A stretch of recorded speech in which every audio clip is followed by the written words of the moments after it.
আচ্ছা ভাই, একটা কথা না কইয়া থাকতে পারলাম না।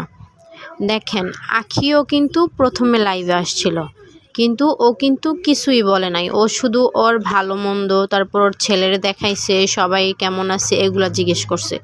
ও তো তিশার নামে বা আহাদের নামে কোনো খারাপ কথাই কয় নাই।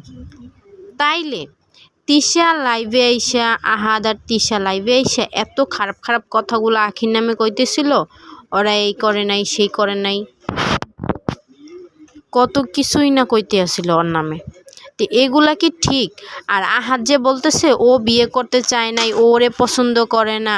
তো পছন্দ যখন করছি না, তাইলে বিয়ে করছিল কি লিগে? কি ওই যে ভিউয়ের জন্য, নাকি মানুষটা দেখানোর জন্য, না ওই যে তোরা ইউটিউব থেকে টাকা কামানোর জন্য? ইউটিউব থেকে টাকা কামানোর লাগে তুই বিয়ে করছো সরে, এখন যখন টাকা কামানো শেষ এখন ওরে ছাইড়া দিছ না, এরকম নাকি?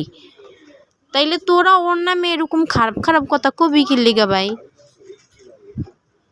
যদি তোগো দুশ্মনী থেকে থাকে হে শেষ কইরালা। এগুলা শুধু লাইভে আইসো তুমি একবার কইতেছো, ও একবার কইতেছে, এখন আবার শুনতেছি আখি আপু আবার এখন লাইভে আইসে বলতেছে যে আমি কিছু একটা কইরা ফালাম, কিছু একটা কইরা ফেলাম। এখন তোমাদের এইসব কাহিনীর জন্য যদি একটা মানুষের প্রাণ জায়গা, ওর পুলার কি হইব? এত বাড়াবাড়ি ভালো না। তিশা একদম বেশি বাড়াবাড়ি করতেছে। আর ওই যে পাশের বাসার ভাবিরা যে কিল্লিগে এত খারাপ হয় আমি বুঝি না। মানুষের তরকারিতে ওদের লবণ দিতেই হইব, ওরা লবণ দেওয়া লাগে একদম পাগল।